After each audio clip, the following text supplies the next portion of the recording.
سر اب آج بیرسٹر گور صاحب نے ایک اور بات بھی کی ہے، مذاکرات کا وقت گزر گیا. میں چاہ رہا ہوں ان کی زبانی سنیں، اس پہ آپ کمنٹ کریں، پھر ہم جو ہے بریک کی طرف بھی جائیں گے. بیرسٹر گور صاحب جو ہیں مذاکرات سے متعلق انہوں نے کیا کہا، آپ کو دکھاتے ہیں. کے لیے، جمہوریت کے لیے، اسی کی خاطر تو خان صاحب نے کہا ہے کہ بات کرنے کے لیے تیار ہے.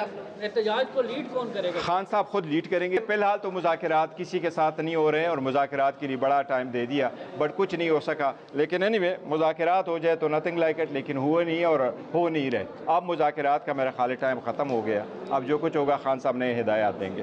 لوگوں کو نکالا نہیں جاتا، لوگ خود نکلتے ہیں اور لوگ نکلیں گے. یعنی وہ کہتے ہیں کہ خان صاحب خود لیڈ کریں گے. جی، یہ بھی ایک انوکھا تجربہ ہوگا، جیل میں ایک رہتے ہوئے آدمی جیل میں بیٹھ کے لیڈ کرے، جس سے ملاقاتوں کی بھی اجازت نہیں مل رہی ہے. اب جیل میں کیسے لیڈ کریں گے، کیسے لوگوں کو آواز ان کی پہنچے گی، ان کا یعنی کیسے رابطہ ہوگا. یہ تو بیرسٹر گوہر صاحب جو ہیں ان کی عمر بھی عدالتوں میں گزری ہے، وکیل ہیں نا، تو الیکشن تو لڑے، پیپلز پارٹی کے ٹکٹ پہ الیکشن لڑ چکے ہیں. صحیح. لیکن یہ ہے کہ ان کو پھر اس کے بعد پی ٹی آئی میں شامل ہوئے.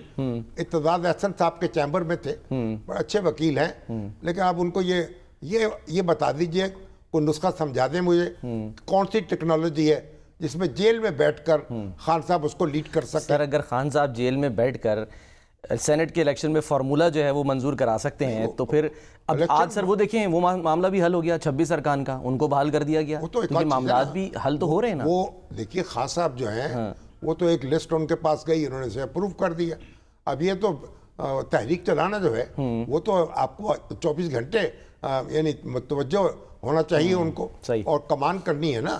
یہ تو ایسا ہے کہ آپ بارڈر پہ فوج لڑ رہی ہو اور آپ کہیں کہ لیڈر جو ہے وہ گرفتار ہے، وہاں سے ہدایات دے گا، کیسے کرے گا؟ ٹھیک ہے. تو یہ مطلب یہ بھی ایک مذاق ہے، اور مذاکرات کے دروازے جو ہیں وہ بند نہیں ہونے چاہیے. آپ کسی بھی وقت شروع ہو سکتے ہیں مذاکرات، دروازے کھل بھی سکتے ہیں.